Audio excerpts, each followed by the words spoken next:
Hello everyone. तो हम आज बात करने वाले खेसारी लाल यादव जी और शिल्पी राज का एक बहुत ही बेहतरीन सॉन्ग के बारे में, जिसका पोस्टर आ चुका है और फुल वीडियो सॉन्ग का रिलीज डेट भी आ चुका है। और इस गाने को लिखे हैं न्यू नागेंद्र यादव जी और इसमें म्यूजिक दिए हैं आर्या शर्मा जी।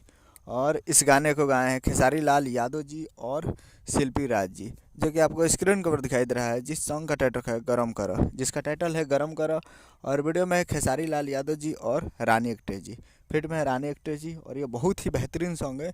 और ये फुल वीडियो सॉन्ग को रिलीज़ किया जा रहा है। Full video song release on 26 दिसंबर 2025 को सुबह 7:15 पे फुल वीडियो सॉन्ग को रिलीज़ कर रहे हैं।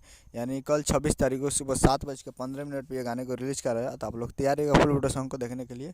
सुबह सुबह इस गाने को रिलीज़ किया जाएगा, तो बहुत ही ज़बरदस्त है। और इस चैनल पर पहली बार खेसारी लाल यादव जी का गाना आ रहा है, तो बहुत ही ज़बरदस्त होगा। तो आप लोग तैयार रहिएगा कल सुबह में 7:15 पे ये फुल वीडियो सॉन्ग को देखने के लिए। और ये आ रहा है Shivansh music world present Bhojpuri YouTube पे। Shivansh music world present Bhojpuri YouTube channel पर कल सुबह 7:15 पे फुल वीडियो सॉन्ग के लिए तैयार रहिएगा।